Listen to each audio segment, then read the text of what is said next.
Dahil sa sobrang init at medyo maliit yung nilalagyan ko dito ng mga pababa ko. So nagpagawa ko ng flight cage na tower na mayroon bubong para naman makalipad yung mga ibon natin na pinapamatured. So ngayon kung makikita nyo itong mga ibon natin dito, ito yung mga hand feed ko dati. Ngayon malalaki na at nagsisits na.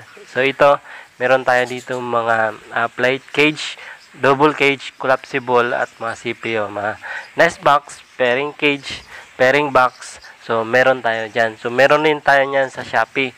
Kung malayo yung area nyo, yung lugar nyo, so tawid ng dagat, pwede rin po kayo doon po mag-check out. So ilalagay ko po yung link dito po sa descriptions box para naman kung sakaling meron po kayong matipuan, pwede po kayo doon mag-check out.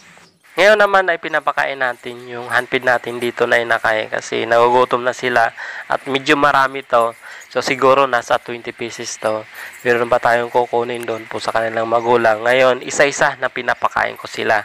So ngayon ay tirik na tirik pala yung araw kasi tanghaling tapat. Kumbaga makikita nyo dito pawis na pawis tayo kasi ang init ng panahon ngayon kahit saan po summer talaga.